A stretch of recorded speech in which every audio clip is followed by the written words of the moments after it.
Décision Plus est au service des investisseurs boursiers depuis 1987, au tout début de l'autonomie boursière. Notre logiciel de graphique Market Vision Plus et notre logiciel de code dynamique Trader Plus en ont fait sa renommée.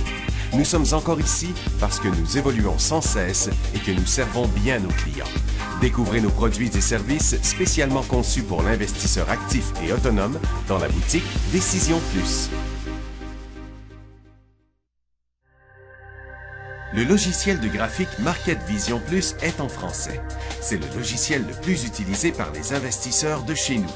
C'est lui que vous voyez dans le feu de l'action.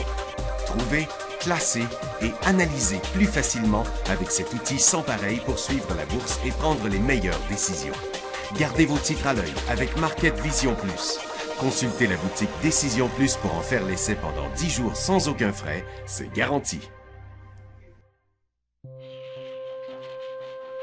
Laissez-nous vous guider pour analyser la bourse et prendre vos décisions. Les analystes de Guru.tv feront tout le travail pour vous. De minute en minute, nous classons les titres selon leur situation technique. Nous révélons les signaux d'achat et de vente. Nous publions des recherches poussées et nous prodiguons des conseils en temps réel. Ça commence avant l'ouverture et ça se poursuit jusqu'à la fermeture des bourses. Profitez de chaque cycle boursier avec Guru.tv. Trader Plus, l'instrument du day trader. 50 codes qui clignotent en même temps. Autant de listes que vous voulez. Graphiques à la seconde. De 3 à 30 graphiques. Des alarmes à volonté. Des listes de codes préparées. Des modèles graphiques préparés. Prêts à faire feu. Achetez, vendez avec Trader Plus.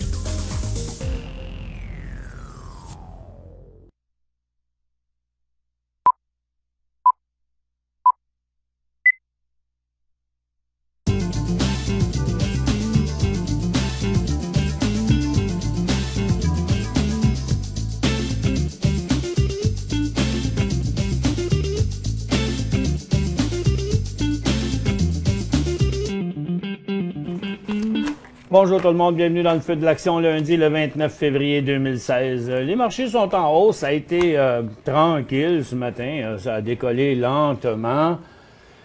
On a eu une émission interactive aujourd'hui, ça va rouler pas mal vite. Au départ, le dollar américain est toujours en hausse, deuxième journée depuis son décollage vendredi. Et l'euro, bien sûr, continue à descendre, mais le British Pound s'est stabilisé. Le dollar canadien aussi. Maintenant, il se passe rien en Asie, là, parce que la bourse, le Nikkei au Japon, c'est en légère correction. Ça n'a pas voulu traverser en marché haussier. La Chine non plus. La Chine est en baisse. De leur côté, ce qu'ils nous ont rapporté, c'est que la Banque de Chine a coupé le ratio des banques de 50 points à 17%. Et puis, en Europe, c'est en légère correction, mais c'est que le G20, sur quoi ils ont abouti finalement, là, c'est que ils ont dit que les politiques monétaires ne pouvaient pas ramener la croissance à elles seules. En zone euro, l'inflation est passée à 0,2. L'estimé était de 0. Donc, sur les marchés canadiens, le SPY fait toujours un peu de surplace là, sur son sommet, toujours prêt à s'élancer dans une nouvelle vague à la hausse. Le marché, à chaque fois que c'est venu pour descendre ce matin, là, la situation a été sauvée, puis on a rencontré une petite vague d'acheteurs sur le Nasdaq et sur le Dow Jones aussi. Je vais vous le montrer ici en intra-séance. Tiens, sur le Dow, par exemple, dans un graphique en minutes, on voit que à plusieurs reprises ce matin, on est venu pour traverser plus bas et finalement, tiens, ça a changé de bord. Là, les marchés sont repartis en hausse. On a quelques résultats financiers. Au départ, on va aller rapide là-dessus. Là. Il y a Berkshire qui est en hausse sur ses résultats. Taser de 4 cents à 9 cents a décollé fort. Il y a eu des prises de profit, mais toujours en cycle haussier. Horizon Pharma, lui, ça va pas bien. 60 à 63 cents. Et pourtant, les profits sont en augmentation, mais pour quelque raison que ce soit, le titre est en forte baisse. Novavax, moins 15 cents à moins 29 cents. Le titre descend. Intrépide Potash, c'est la grosse baisse aujourd'hui. Il attendait moins 11 cents, ils ont eu moins 26 cents. Et vous voyez, le titre était en chute totale sur un volume immense par rapport à d'habitude. Et Lumber Liquidator, il attendait moins 20 cents, ils ont eu moins 73 cents. Le titre est en décrochage. Et Grand Thierry, qui attendait moins 7 cents, ils ont eu moins 29 cents, mais le titre est quand même en hausse. Le pétrole aujourd'hui se tient encore à la porte de sa résistance, là. Donc, on sait qu'en début de mars, qui commence demain, on sait que les pays producteurs sont censés se rencontrer pour s'entendre sur le gel de la production pétrolière. Et puis, moi, ce que j'aimerais vous poser comme question ce matin avec d'abord le bouton oui ou non, c'est est-ce que vous avez acheté des positions pétrolières dernièrement avec une perspective que le pétrole va monter parce qu'ils vont geler la production ou qu'ils pourraient réduire la production, ce qui aurait pour effet d'emmener le prix du pétrole à la hausse. Donc, avez-vous augmenté dernièrement vos positions dans les titres pétroliers? Le bouton oui ou non vient d'apparaître maintenant. Et en attendant vos réponses, il y a une autre nouvelle ici du côté américain. C'est Federal Mogul qui est en super hausse ce matin parce que les actions qu'ils ne possédaient pas encore, ils ont offert 7 piastres l'action pour ça. C'est pour ça qu'il a jumpé de même. Et puis, Énergie et Consol Énergie annoncent qu'ils vont couper leurs dividendes. C'est pas là, mais c'est ici. Donc, Énergie puis Consol Énergie bouge pas trop, mais Consol Énergie est beaucoup plus beau que Énergie. Consol Énergie qui fait comme le secteur. Le secteur pétrolier reste toujours en situation où on pourrait le voir débuter une nouvelle tendance haussière. Donc, on a déjà maintenant les résultats du sondage. On a 26% des auditeurs qui ont augmenté leur position pétrolière.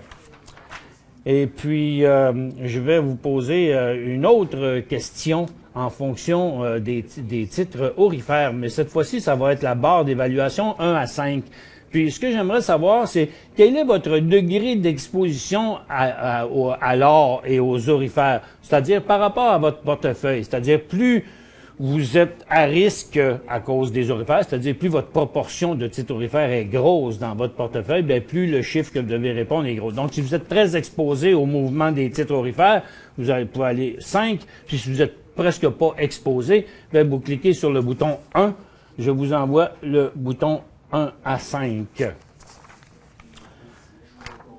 Maintenant, vous pourrez aussi préparer vos questions parce que d'ici une couple de minutes, je vais vous ouvrir la barre de questions. Donc, si on revient sur le secteur aurifère, pas sur le secteur aurifère, mais sur le secteur pétrolier, on s'attend toujours à une possible décollage en tendance haussière pour ce qui est du pétrole parce que là, on voit bien le pétrole qui a cessé sa chute, qui refuse de se corriger, puis est toujours sur le bord de s'élancer à la hausse. C'est pas le cas du gaz, là, qui continue à faire toujours des nouveaux bas, mais les titres pétroliers suivent plus le pétrole, là. On est vraiment sur le bord de décoller en cycle haussier et donc, en même temps, dans une nouvelle tendance haussière. Il y a une couple de petites nouvelles sur le marché canadien, mais sans trop d'importance. Il y a le PDG de Valent qui est revenu de son congé de maladie. Je l'ai ici. Malgré tout, le titre est en baisse. Puis le Crota Exploration qui a annoncé une mise à jour de ses projets.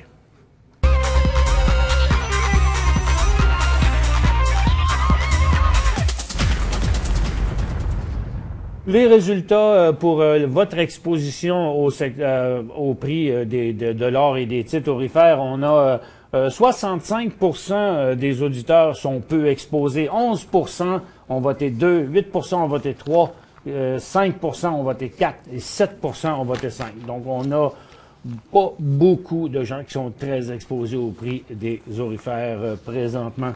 Donc, on va vous ouvrir la barre de questions pour vous permettre de nous envoyer des questions qu'on va vous répondre un petit peu plus tard. Donc, ça a l'air de quoi le secteur aurifère? Ben, le secteur aurifère qui est toujours dans une formation tout à fait neutre. Ça fait depuis le début de février, depuis sa dernière grosse hausse, là, que le secteur est dans cette condition-là. Et les titres aurifères, ben, pour une fois, sont pas mal, reflètent pas mal le mouvement du prix de l'or. Sont pas plus forts ni plus faibles. Donc, le prochain signal sur les titres aurifères, là, ce serait aux alentours de 185. Dans le cas de Barrick, lui, il est déjà en début de cycle haussier. Puis il y a Yamana aussi qui s'apprête à passer sa résistance. Mais je dirais que pour plus de prudence, là, juste s'assurer qu'on va avoir un mouvement solide. Et ce matin, contrairement à ce qu'on a vu au cours des dernières semaines, pour une fois, le secteur aurifère monte en même temps que le secteur énergie. Puis il y a le secteur minier aussi qui est à surveiller, qu'on a vu décoller dernièrement, qui se tient quand même à la hausse aujourd'hui, on le voit là. Donc il y a eu un petit peu d'hésitation. Vendredi, ça avait monté, puis c'était tout redégonflé, mais on fait encore une autre tentative là. Puis il y aurait possiblement Teck Resources. On voit, Labrador Iron Ore qui débute un cycle haussier. Et puis London aussi qui pourrait s'enclencher à la hausse. Hut Bay qui suit une récente tendance haussière. Et First Quantum qui pourrait bien passer au-dessus de sa résistance et qui viendrait confirmer l'inversement de sa tendance baissière. Donc, ça reste quand même assez intéressant, cette affaire-là. Au cours de la première pause, je vais vous envoyer un examen. J'ai préparé un petit examen de 4 questions en fin de semaine. Je vous avertis, il n'est pas facile. On va tester vos connaissances. Puis après, ben, je vous donnerai un document qui vous montrera où j'ai pris les réponses. Mais entre autres, je ne vais pas vous donner les questions tout de suite. Vous allez aller fouiller sur Internet pour trouver les réponses avant. Mais je vais vous passer cet examen-là. Il y a 4 questions. Vous avez 25 points par question. Puis vous allez pouvoir avoir votre note immédiatement. Donc, les questions sont déjà rentrées. Écoute, je sais qu'on a des gens en préparation, là, en webcam. On a Luc, je pense qu'on a 2 en plus. J'aimerais ça que tu me les envoies tous les deux, si tu peux, quand tu pourras. OK. Bon, ben, regarde, on va parler à Luc. D'abord. Oui. Bonjour. Bonjour, Luc. Ah, bonjour, Luc. Ça va bien? Oui, ça va très bien ce matin, et toi? Good. 2 questions pour toi. Est-ce qu'on va avoir un diplôme en ayant bien répondu aux 4 questions? Première question. La deuxième, quand je regarde Valériane puis le retour du boss de son congé de maladie, le type est pas mal malade un matin. Oui, ils ont de la misère un peu. C'est plus en rapport aux problèmes qu'ils ont eu dernièrement, hein, parce que il y a encore des petites anomalies, je pense, dans leur la manière de comptabiliser les revenus d'une autre de leur compagnie, là. Puis je pense que ça continue à inquiéter un petit peu les gens. Malheureusement, non, t'auras pas de diplôme, Luc, mais par contre, ça va peut-être te changer ta manière de voir les pétrolières, par exemple, parce que on va poser des questions à propos du prix du pétrole, je veux pas vendre le punch tout de suite. On aura le temps de regarder ça après, mais ça va parler pas mal de notre pétrole, surtout le pétrole canadien. OK. Si le pétrole est en hausse, Michel, il y a une bonne chance que les banques canadiennes aussi suivent. Et je regarde actuellement assez de près Royal. J'aurais aimé avoir ton opinion sur un point d'entrée sur Royal et est-ce qu'on est capable de faire un petit bout de chemin? Ben là, premièrement, toutes les banques étaient en tendance baissière depuis des mois. Là, maintenant, ce qui est compliqué avec eux autres, c'est que on a plusieurs creux qui positifs. En fait, on est dans une tendance neutre, puis ils sont tous à peu près pareils. La TD semble celle qui est la plus mature, en tout cas prête à s'élancer à la hausse, tandis que si tu regardes la Banque Royale par rapport à la Banque TD, la Banque Royale affiche un peu de recul. Mais moi, je dirais que je crois pas que les banques sont dangereuses à ce point-ci. Je pense que si le pétrole se mettait à remonter un peu, ça aiderait la situation, oui, des banques, et surtout des pétrolières, bien sûr, mais je dirais pas que c'est une grosse condition d'achat, mais je vois pas ça comme un gros risque d'acheter les banques présentement. OK, parfait. Alors, je te remercie, puis je vais attendre ton examen. Ça s'en vient, ça sera pas long, Luc. Merci. Parfait. OK, merci, Michel. Au revoir. OK, bye-bye. On vous envoie l'examen pendant la pause. Pour joindre Michel Carignan et son équipe par courriel, écrivez à michelcarignan@decisionplus.com. 5 bonnes raisons de gérer vos investissements avec Banque Nationale Courtage Direct. Des frais de commission fixes à 9,95 en tout temps pour tous les clients et à partir de seulement 6,95 si vous êtes un investisseur actif. Aucun frais d'administration annuel si vous détenez plus de 20 000 $ dans vos comptes. La possibilité d'ouvrir des comptes enregistrés en devise américaine. Des outils performants afin de faciliter vos prises de décision. Un service à la clientèle primé et un niveau de satisfaction parmi les plus élevés de l'industrie. Pour en savoir plus, visitez le bncd.ca ou appelez-nous dès maintenant. Décision Plus est au service des investisseurs boursiers depuis 1987, au tout début de l'autonomie boursière. Notre logiciel de graphique Market Vision Plus et notre logiciel de code dynamique Trader Plus en ont fait sa renommée. Nous sommes encore ici parce que nous évoluons sans cesse et que nous servons bien nos clients. Découvrez nos produits et services spécialement conçus pour l'investisseur actif et autonome dans la boutique Décision Plus.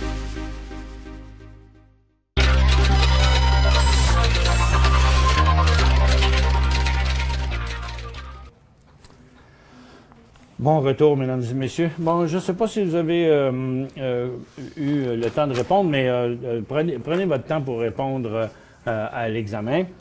On va passer maintenant à quelques questions. La première ici de Patrick. Un auditeur avait parlé de PTK sur Vancouver. Est-il solide? J'attends un mouvement à 1,6 pour acheter. PTK. Poète Technologie, ben écoutez, en quelque part, il se tient bien là. Il a connu un dernier cycle, son dernier cycle aussi en fin janvier, début février. Remarquez que en février, il a assez bien performé le marché de croissance, tandis que Poète, lui, a pas performé. Il y avait eu un signal technique d'achat ici, mais il n'y a pas eu de signal technique de vente encore. Moi, je vous dirais, votre call à 1,6, là, j'abonde dans le même sens que vous, Patrick. Je suis d'accord avec vous. Geoffrey, bonjour, M. Carignan. J'ai acheté Seadrill SDRL à 2,4. Oh, good show. Seadrill, pour l'instant, le titre est en élan haussier. Je pense qu'il pourrait avoir un fort potentiel à long terme.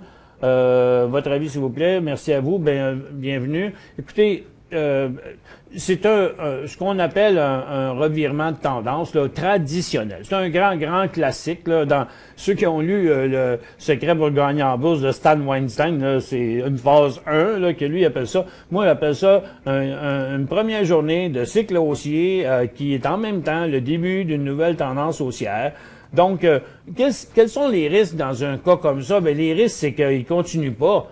Mais est-ce qu'il y a les risques qu'il repasse en bas? J'en doute, parce que le support est quand même assez solide. De toute évidence, le titre va demeurer intéressant au cours des prochains jours, même en swing trading, puisque son décollage, là, vous voyez, là, ça n'a pas l'air trop d'une balloune, parce que le titre a sans cesse produit de nouveaux cycles haussiers ce matin. Fait que je pense que dans votre cas, c'est un bon achat aussi. Tech à 7,75 ce matin, tck.b. 7,65, vous avez 7,87. Pour l'instant, le secteur minier... Oh, j'ai perdu mes tableaux de ce côté-là. Pour l'instant, le secteur minier... Je vais aller le voir ici. Attendez un peu, je vais mettre ça en 5 minutes pour voir où est-ce qu'il est rendu. Juste pour question de voir si Tech surperforme les autres. Bon, le secteur a refusé de faire un nouveau haut là, à cette hauteur-ci, mais je pense que le creux semble assez solide. Si le marché est pas pour décrocher, je pense qu'il faut juste être patient. Il y aurait, donc, à 7,25, le signal serait inversé, mais pour l'instant, votre position, c'est à conserver. SWY, un achat ou il est trop tard? Bon, moi, je trouve risqué à cette hauteur-ci, le Tech Resort, pas Tech, Stornoway Diamond, parce que déjà, je disais la même chose la semaine dernière, mais qui aurait pu penser là, qu'encore une fois, vendredi à matin, pataf, il montrait de même. Moi, ce que je disais, c'est que c'était une faiblesse puis un bon temps pour l'acheter quand il était en bas. Après, il y a très peu donné de signaux techniques évidents. D'ailleurs, si vous voulez savoir pourquoi, une des raisons pourquoi Stornoway Diamond monte, tantôt, quand je vais vous ouvrir le bouton partage de documents, vous allez voir, j'ai un auditeur qui m'a fait parvenir un article sur Stornoway Diamond qui est très intéressant. Mais un titre qui a beaucoup monté comme ça. Regardez, on a eu des mouvements similaires ici. Puis, après qu'il ait trop monté de même, je trouve ça quand même risqué. Là. Vous allez dire, je suis peureux, mais moi, j'aime mieux acheter au début. Pas quand ça fait trop longtemps que ça monte, je trouve toujours ça risqué. On a trop de chances de se faire attraper. Salut, Michel, merci encore pour ton excellent travail. Pourrais-tu analyser NMI? New Market Gold, j'en ai 1000 achetés à 1,5 pièce NMI. Ben, il est encore beau aujourd'hui. New Market donne un signal haussier aujourd'hui à 1,5 pièce au 15 octobre 2015. Regardez, pour l'instant, à 1,75, il inverserait le signal d'aujourd'hui. Et il inverserait aussi la tendance dans laquelle vous êtes entré. Moi, je dirais, comme vous êtes déjà à profit puis que le signal sera à 1,80 à la baisse, moi, je dirais pour l'instant, vous pouvez le suivre avec ce qu'on appelle un trailing stop, OK, de, je sais pas, moi, c'est 2 piastres à 1,75, donc ça équivaut à peu près 10%. Je mettrais un trailing stop de 10% ou je le suivrai avec un stop manuel. Présentement, je le placerai à 1,80 $. BNP, c'est un achat. BNP. BNP, vendredi, il donne un signal haussier. Début de cycle haussier dans une nouvelle tendance haussière. Il est en continuité aujourd'hui. Je dirais qu'il est minuit un quart pour ce signal-là. Vous êtes un petit peu plus cher, là. Mais parce que, regardez, le problème, c'est que si vous le payez là à 2,39, le signal là, serait à 1,65, la perte serait grosse. Ça aurait été mieux vendredi, mais est-ce que c'est la journée idéale? Non. Est-ce que le titre pourrait continuer? Ben, il est en inversement de sa tendance baissière et dans le début d'une nouvelle tendance haussière. Tiens, je vais passer au sondage. À l'examen pour voir si vous avez eu ça bon, oui ou non. Quel est le coût de production d'un baril de pétrole dans les sables bitumineux? 22% ont répondu entre 30-35, 26% entre 40-45, 24% ont répondu entre 50-55, puis 27% ont répondu entre 60-65. C'est 60-65 piastres. Puis vous savez que le pétrole vaut 33 piastres, donc ils perdent 30 piastres le baril, sur chaque baril qu'ils produisent. Deuxième question, quelle a été la production de pétrole canadien en 2015? 1,2 million, 2,2 millions, 3,8 millions ou 4,5 millions? La réponse est 3,8 millions de barils. Question 3. Combien le Canada devrait-il produire de pétrole par jour en 2040? La réponse, pas la plus populaire, mais la deuxième populaire, c'est entre 6 et 7 millions de barils qui s'attendent à ce que ça va produire. Et la quatrième question, prix moyen du pétrole en 2016 selon la Banque mondiale, la réponse est 37 $. Mais il pensait il y a un mois que ce serait 51, mais là, il dit que ça va être plutôt 37.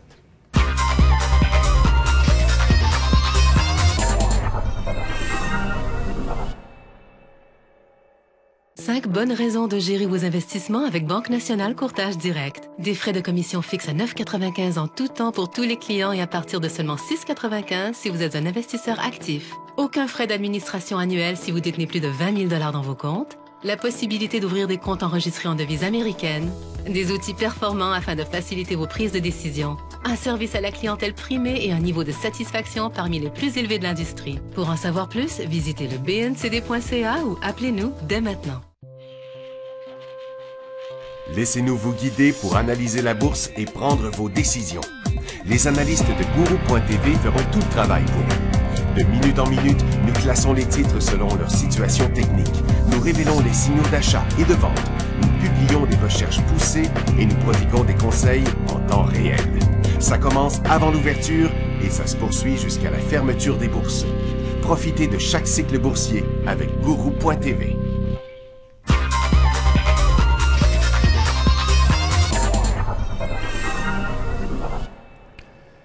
Bon, retour, mesdames et messieurs. Bon, vous avez remarqué, je vous ai ouvert un shopping cart, là, mais ça n'a pas rapport vraiment avec vous. Là, c'est sur un site, mais c'était surtout pour faire une démonstration à un invité que nous avons en studio. Et tout ça pour dire, ah oui, en regard à l'examen que je vous ai posé, si vous voulez savoir où j'ai pris ces informations-là, on a ouvert le bouton « Partage de documents » à votre droite en haut, là, en dessous de la webcam. Là. Vous avez rien qu'à cliquer là-dessus. Vous pouvez télécharger les documents qui s'appellent Pétrolière. Vous avez le document de Stornoway Diamond là-dedans. Vous avez le document qui explique où j'ai pris les questions. Puis ce sont des articles intéressants. Là. Il y a prixdupétrole.com qui est ce sont des liens vers des sites là. Qui avait de l'information intéressante au sujet de du pétrole dernièrement, si ça vous tente, que vous pouvez le télécharger. Et bon, c'est pas mal tout ce qu'on avait comme interactivité. Pour le reste de l'émission, ben on va regarder ce que le marché semble vouloir faire, parce que là, on a le Nasdaq qui est finalement remonté à sa résistance. Donc, pour l'instant, pas de grosse prise de profit. Si on regarde dans les graphiques quotidiens maintenant, on voit que c'est quand même un bon petit coup vers un nouveau cycle haussier, mais on est juste à la porte, là. Juste. Donc, est-ce que ça va y aller ou pas? Je pense que ça vaut la peine d'être surveillé, ça, au cours de l'après-midi. Peut-être que ce sera nous, en Amérique du Nord, qui partirons le prochain bull market. Peut-être que non aussi, parce que ça n'a rien fait sur les autres marchés. Puis jusqu'à date, on faisait mieux que les autres marchés, parce qu'en Asie, ça s'est corrigé, à Londres, ça s'est corrigé. Puis nous, on a décidé que le marché était pour progresser, donc... peut-être, mais on n'attend rien comme information, à part la rencontre de la BCE la semaine prochaine. Il n'y a rien vraiment sur le feu, mais comme on sait comment ça marche sur le marché, on nous sort pas mal de surprises. J'ai d'autres questions ici. J'ai Marc qui dit ARX. Par rapport au secteur, un bon cheval dans le pétrole? Ben pour l'instant, il sous-performe parce que les titres pétroliers vont pas si mal que ça aujourd'hui. La plupart sont en hausse, mais lui, il est pas en décrochage. Le ARC Resources, mais si je ne me trompe pas, ARC, ils ont beaucoup de gaz, eux autres, hein? Peut-être, si je me trompe pas, là, parce que le gaz est en baisse, lui, mais le pétrole est en hausse. J'ai bien de la misère à me prononcer, mais il m'apparaît pas être le meilleur cheval pour l'instant, puisque les titres pétroliers, eux, montent, puis lui, il fait exactement le contraire des autres aujourd'hui. HGD à 7,3 doivent conserver. Ouch! Ça peut faire mal. HGD à 7,3. Si les orifères faisaient un nouveau haut, ben lui, HGD décrocherait, moi je vous dirais, en bas de 5 piastres.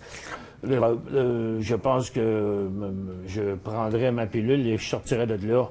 Claudius, MTO, c'est un départ. MTO, ben MTO, il s'est amélioré beaucoup de ce temps-là. Méthanor, il est remonté à sa résistance de 7 cents.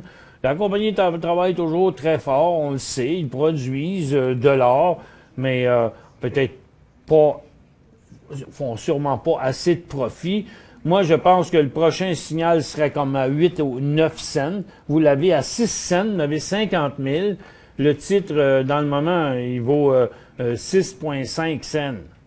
Fait que, là, je suppose qu'il est remonté au prix que vous l'aviez payé. Vous savez, vous aurez toujours le choix que là, si vous l'aviez avant, vous avez sûrement eu peur à 3 cents parce que vous payez perdiez la moitié de votre argent.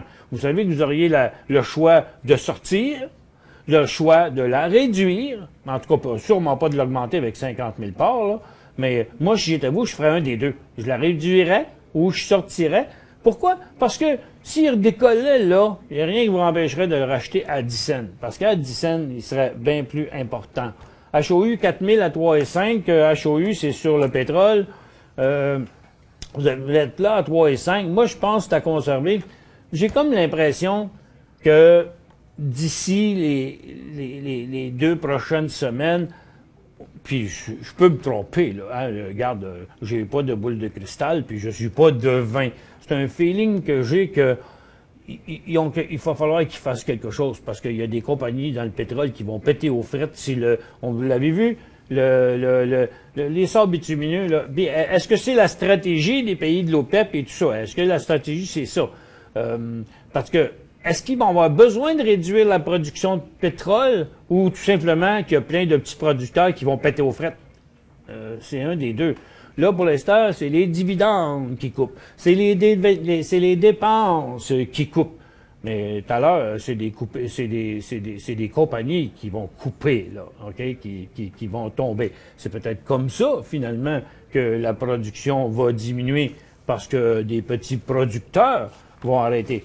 C'est un feeling que j'ai, là. Mais moi, j'ai l'impression qu'on est bon peut-être pour un petit rallye bientôt dans le pétrole.